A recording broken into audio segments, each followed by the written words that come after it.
It is objectively one of the most regressive pieces of legislation that we've seen. A whole bunch of political favors and handouts to particular classes. The richest 20% would receive an average of $6,000 in tax cuts, while the bottom 20% would lose $560 per year.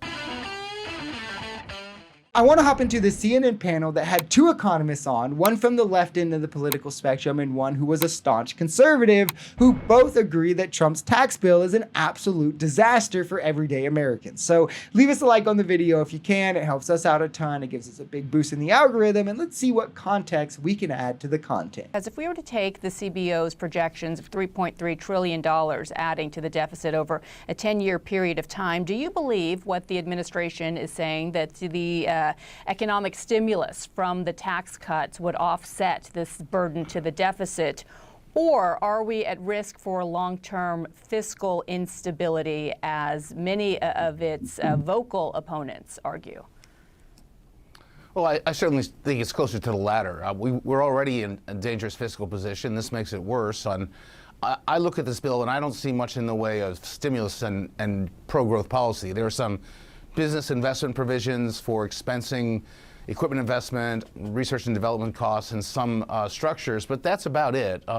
The rest is extension of current law, which gives you nothing, and a whole bunch of political favors and handouts to particular classes. And again, this is the conservative economist, so you can't say it's just the woke libs doing fake news, and he is exactly correct here. Tax cuts are not a stimulus, especially when you consider we're just renewing the expiring tax cuts. The idea that it's going to magically stimulate additional growth that wouldn't already exist from them being there is insane. It's just a reduction of spending, which doesn't even have the positive impacts on fiscal responsibility because they're reducing revenue with it. So it's literally just people losing healthcare and food stamps, USAID and the Department of Education being cut, investment into medical research being cut, all in the name of adding trillions of dollars to our debt still and enriching the wealthy. If you want to stimulate economic growth, you funnel money into the hands of the middle class to create greater velocity of cash, you create a higher base of taxation, and you create tax incentives for things like job creation, all of which we saw the Biden administration do,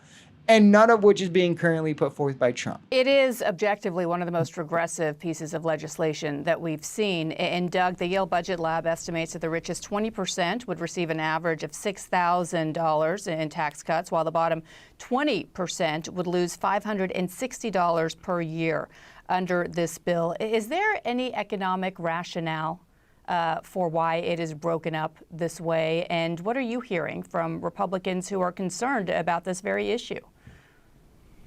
Well, I think Republicans who are concerned about this issue recognize this is an extraordinary missed opportunity on two fronts. I mean, front number one is obviously the fiscal outlook, which was in a terrible shape when the Trump administration came into office, and now will be worse.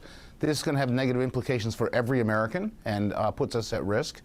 The second missed opportunity is to build on the 17 Act's better parts of pro-growth tax policy and actually raise the trend growth rate in the United States. Okay, let's just repeat that for everybody. The top 20% get thousands of dollars extra every year. Okay, let's just repeat that for everybody to hear. The top 20% of earners gets thousands of dollars extra each and every year. The bottom 20%, well, you lose a couple $100 and probably your health care and food stamps as well. This is what Republican tax policy looks like. Put the tax burden on the hardest working members of society who contribute the most and give more tax breaks to those who represent a net drain on our resources. And while doing so, let's defund things like USAID that saves millions of lives abroad. Let's require the disabled to work in order to receive health care. Let's cut food stamps so mothers can't feed their kids and schools can't offer free lunches. Like, you have to ask yourself who this is for, because when you do, it becomes pretty clear that it's the Republicans' donors. A number of oil and gas sector companies, you've seen a number of red states really express alarm over this as well, because that's where they've invested a significant amount of resources over the last several years and are seeing real profit in terms of renewable and green energy and solar power as well. We're talking about states like Texas, not necessarily even California here, which has also been benefiting from that. Doug, The president was asked in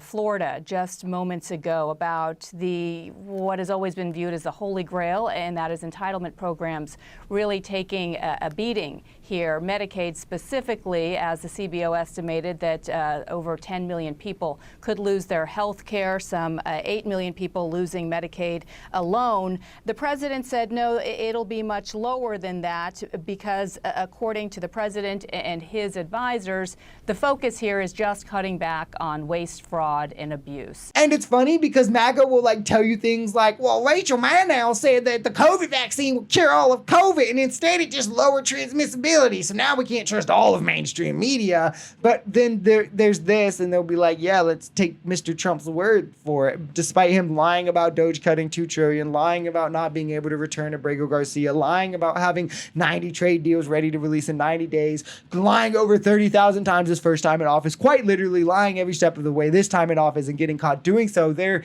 is no waste, fraud, and abuse in Medicaid. It's a remarkably efficient program. What they're doing is forcing work requirements on sick people. Little Johnny can't have chemo without slaving away 40 hours a week, and now placing out-of-pocket copays on the poorest members of society to be SOL if they can't afford that last vial of their crucial treatment. It's inhumane, it's effectively illiterate, and something I hope voters never forget, especially heading into these very important midterms.